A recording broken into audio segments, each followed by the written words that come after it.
What's going on, everybody? Season 2 of my Let's Play series has wrapped up, and Season 3 is a few weeks away. I'm going to wait until 1.19 comes out before I actually officially start Season 3, but I wanted something to do in between seasons. So I'm going to be starting a new sort of mini-series. It's only going to last for a couple weeks until 1.19 comes out, and it's going to be a little bit different than what I've done for the first two seasons.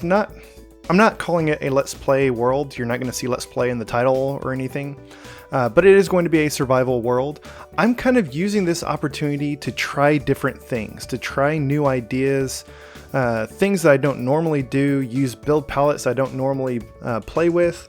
I think since there is a definite endpoint to this that's not too far out, it's kind of a good opportunity to just, experiment, try some crazy stuff. If it doesn't work, then who cares? Because it's not going to be around for very long.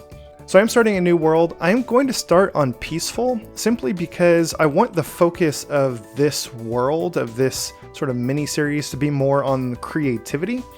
And I just don't want to have to deal with mobs and hunger and all that at first. Eventually I'm going to bump that up probably to easy or normal, simply because peaceful actually comes with its own challenges. There are certain items, certain loot that you can't get because there are no hostile mobs, there's no creepers, there's no endermen, there's no blazes, and also there's no hunger.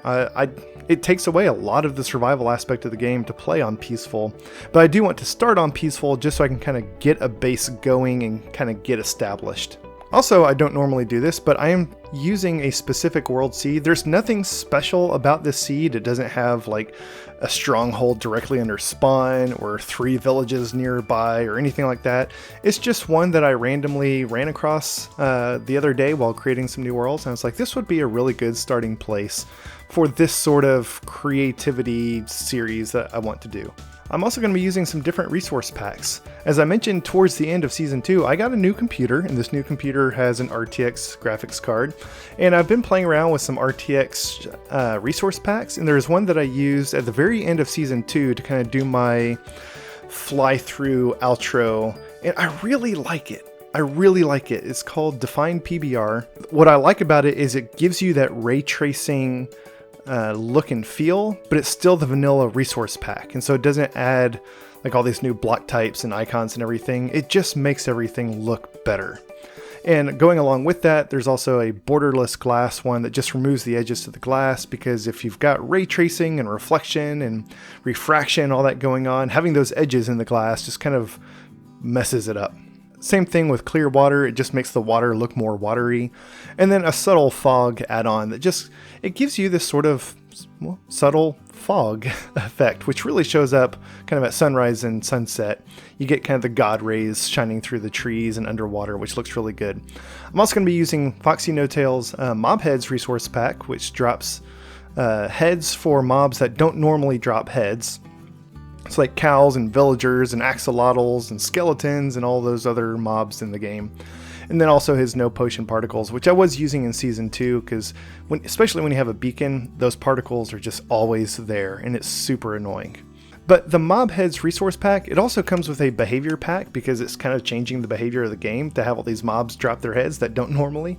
And so by having a behavior pack active, achievements are disabled. I'm not turning on cheats. You can see I don't have cheats activated, but it does disable achievements. That's not really that big of a deal because I've kind of earned all the achievements at this point, I think. Maybe 1 or 2 that I haven't, but I don't really care. I just want to point out it's not a strict survival world like my previous series have been. So again, just doing something different. We'll see how it goes. And hopefully this is just kind of a good way to fill the gap until Season 3 starts with 1.19. So let's go.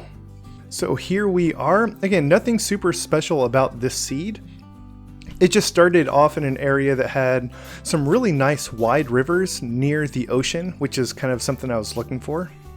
Something else that is going to be a little bit different about this series, I'm going to be jumping around a lot more. Because it's not really a Let's Play series, I'm trying some new things, trying to be a little bit more creative with how I design and build stuff. I'm not strictly going to be walking through everything I do like I have in my previous series. So there could be times where I start working on a build and then kind of cut to the end, or maybe do some voiceover after the fact. Also, these episodes are probably going to be a lot shorter than normal, simply because I'm not going to be doing as much narration or explanation about things. So for this mini-series, I'm kind of giving myself a couple of challenges to force me to do things a little bit different. One of those challenges is I'm not going to use any normal build ideas or build palettes. What I mean by that is I'm not going to build a house out of wood and stone. I'm not going to use fences and walls to surround my base to keep hostile mobs out. I'm forcing myself to come up with new ideas, and some of it may work, some of it may just absolutely fail miserably. But I'm hoping that by giving myself that challenge, by saying you can't do it this way, it's going to force me to try some different things that maybe I wouldn't have thought of otherwise. Another challenge is I'm not going to be building any automatic farms, so no iron farm, no gold farm, nothing that does the work for me. That doesn't mean I won't have any redstone or hoppers or anything like that. I will still use some of those things where it's appropriate, but I'm going to force myself to play the game. It's very easy when you get an iron farm to not go mining or caving very much anymore. Same thing with a gold farm. And then the third challenge is, as much as possible, I'm going to avoid killing any mobs, including hostile mobs, unless I just absolutely have to for some reason. You know, if I'm getting backed into a corner by a creeper and I don't have any armor, I'll take out the creeper so I don't die. But I'm not going to be killing cattle and sheep for food. I'm not just going to go around killing zombies in my way at night while I'm exploring or anything like that. I'm going to try to force myself as much as possible to play the game without killing things. Now, I realize right now I'm playing on peaceful, but when I do up the difficulty and start getting hostile mobs, then that rule's still going to be in effect. So I feel like I need to clarify this one a little bit. This is more in line with challenge 1 of trying to be more unconventional, thinking outside the box. You know, getting a bunch of sheep, a bunch of cattle, putting them into pens, breeding them up and killing them for food, for leather, for wool. That's very easy, and I always do that. And so I'm going to be looking for, other food sources, relying entirely on crops, for example. Trying to find other ways of getting books and bookshelves for enchanting. You can find bookshelves in villages. You can buy bookshelves from librarian villagers sometimes. And so it's that mentality of trying to be a little more unconventional, trying to think outside the box and find other ways of playing the game besides what I normally do, which is usually just go kill everything in sight and just, store all the loot until I need it. So yeah, this is, I think, where I want to settle down. This is kind of the reason I picked this world. As I mentioned, where I spawned, where I started, we were right on the ocean. There were a lot of rivers kind of running through this area. And then there's this big lake. Lakes are something that I feel like are missing in Minecraft. You have rivers, you have oceans, but you don't really have lakes. And I guess technically this isn't a lake. It's probably just like a mini ocean biome. But you can see the other side. There's hills and land and trees and stuff over there. So to me, it looks like a lake. And I think that's really, really cool. So this is kind of where I want to build. I don't know which side of the lake I want to settle on just yet. I kind of like over here because it's nice and flat and low, and there's a river going off in that direction. This water looks really good with the ray tracing, you guys. I really like it. I was kind of reluctant to play with ray tracing turned on. When I first got this computer, people kept asking if I was going to do any sort of episodes with ray tracing, and I was like, no, I don't think so, because it really, really changes the lighting. Like, you can't tell right now because it's daytime and I don't have any torches or lanterns or anything like that. But in dark areas, like in caves, in the nether, when it's nighttime, the lighting is just completely different with ray tracing turned on. And I'm not quite sure how I feel about that, but that's why I'm starting on peaceful right now, so I don't have to worry about lighting up an area to keep mobs from spawning. I can just focus more on the build ideas and not have to try to spawn-proof things. Yeah, like in my Season 2 world, when I finished terraforming the ocean monument, I put in a bunch of trees, and one of the things I used for lighting and for decoration was some jack-o'-lanterns. And I always like to place the jack-o'-lantern so you don't see their faces. Oh, hey, look, there's a village right over there. That's really cool. I might do this. I'm kind of close to the village. Yeah, I'm close enough to the village that I can kind of pop over for supplies and villagers, but far enough away that I'm not like living in the village. But yeah, the jack-o'-lanterns. I cover their faces so you don't see it. And in a normal Minecraft world, that's fine. They still give off light. But with RTX turned on, they don't emit any light if you don't see it's the face that emits light, not just the jack-o'-lantern. So it's little things like that kind of change gameplay when you have RTX turned on. But since this is the mini series of trying new things, then I'm going to try this out. I'm going to see how I feel about it. I'm going to see how you guys feel about it, what kind of feedback I get with playing with ray tracing turned on. And we'll see what happens in the future. So I like that spot that I was just at because it's nice and close to a village, but there's also not any trees, and I kind of want some trees. I just realized that since I'm not killing anything, I can't get wool to make a bed until I get iron to make shears. And so this first night, I'm just going to have to endure, which is not a problem because it's peaceful. We're not going to have any mobs to deal with, but it's going to be dark.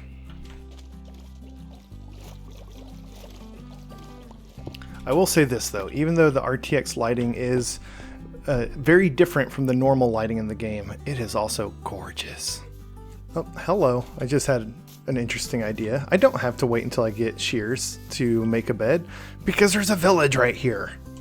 You know, since I'm on peaceful, I could kill this iron golem and get some iron without having to go mining.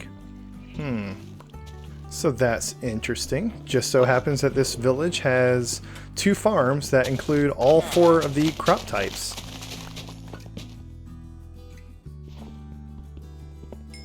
Okay, that's really cool. I turn this corner and there's just this little patch of light right there from the sun coming through the opening up there with a little god ray going on. That's really cool. So I'm doing a little bit of caving at first. I just want to find a tiny bit of iron, not a whole lot. I just want enough to make some basic tools and also a stone cutter and some shears so I can get started working on a base. I do wish the RTX texture pack added the effect that you get from Optifine on Java, where if you're holding a torch, then it emits light around you. That would be nice.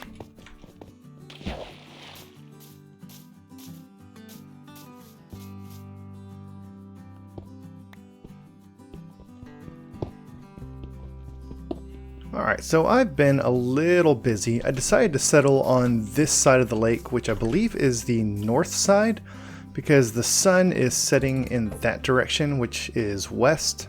So yeah, that should make this the north side of the lake. I decided I don't really want to build a starter house. It's very common early in the game, like first day, to just sort of dig a hole in the ground, maybe a cave, and just kind of put your bed and a couple chests in there until you can collect enough supplies to actually build a structure. And I decided to just kind of roll with that. And so my first house, my starting base, is actually just going to be a hole in the ground. And so I've dug out this little area right here, and I went ahead and planted a birch tree on each corner. I realized I said that I'm going to try to build with more unconventional materials for this little interim period and not use wood. I don't really consider this using wood. I planted trees. That's a lot different than cutting down trees and turning into planks and putting the planks where you want. I think this is going to look really cool. Now, before I go any further with this, I want to put in some storage. And in the spirit of trying new things, I'm going to go with some barrels. How do you craft a barrel? Alright, so 2 slabs and a bunch of sticks. And I think I'm going to put these along the inside in the corners right here. So I'll put 2 there, 2 there. I need 8 more. Oh, by the way, I got to show y'all something. This whole area right here is covered in leaves because I accidentally fell down into it. It's not deep, it's just a little crack. But I did go exploring back here a little ways and check this out.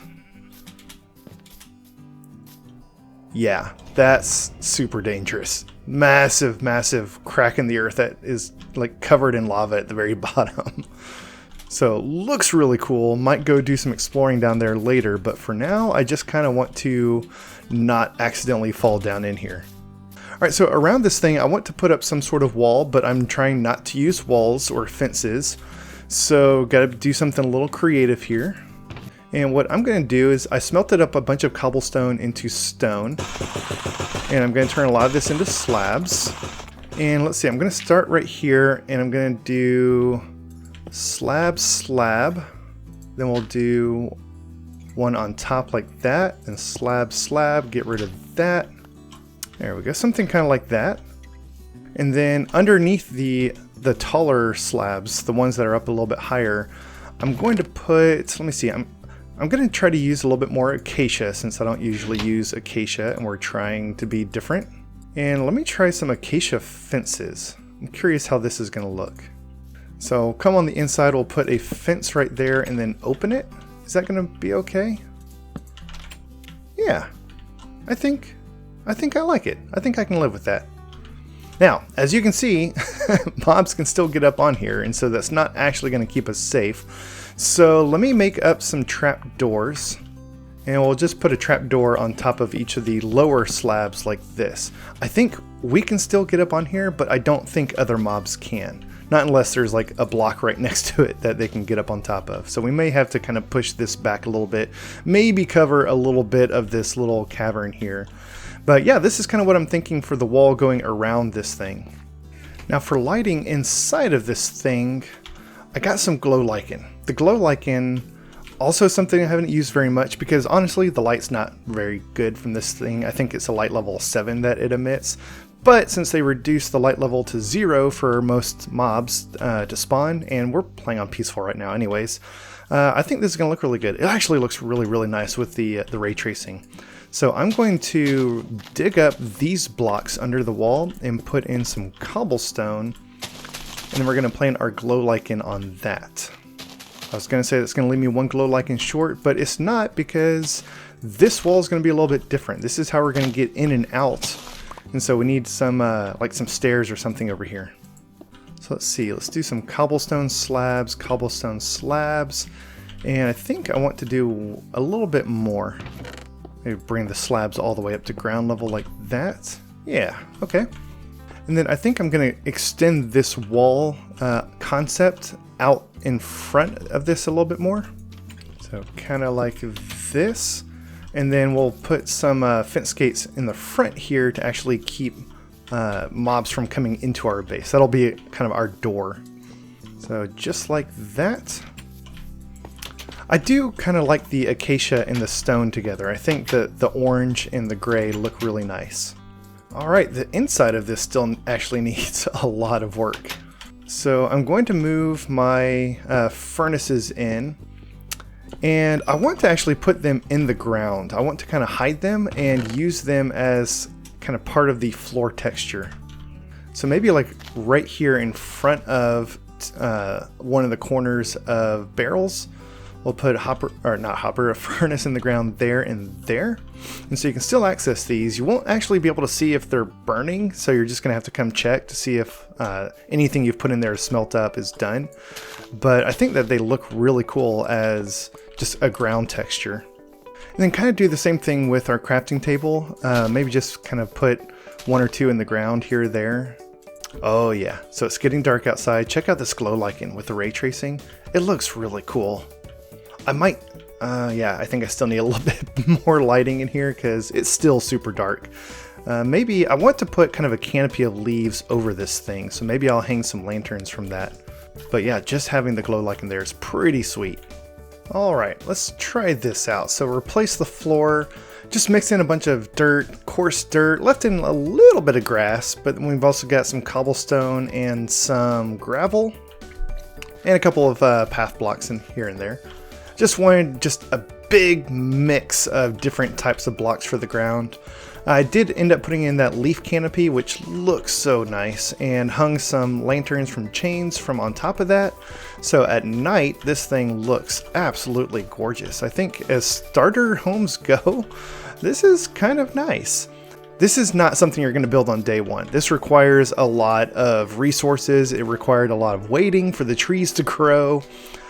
For the cobblestone to smelt up into stone, a lot of mining to get all the iron and the glow lichen. But since we're playing on peaceful and didn't have to have a living quarter, a living structure on the first day, then that kind of freed us up to do something a little bit more creative here. So all said and done, I'm actually really happy with how this turned out. I think this is a nice quiet little early game structure to live in. I'm going to move all of my supplies into these barrels. I'm going to have to come up with some sort of system to kind of identify where things go. But yeah, I think we can be happy here. That's going to wrap up the very first episode of this little mini series that I'm doing, guys. Thank you so much for watching. Hope you enjoyed it. I'm kind of excited for the rest of this little series. I've got some ideas in mind for some other builds that I want to do, and just really try new things. Try to be creative, daring, throw caution to the wind, see what happens. If you enjoyed this episode, don't forget to hit that like button, and if you haven't done so yet, please consider subscribing so you'll get notified of future episodes as they come out. Thanks y'all, and have a great day.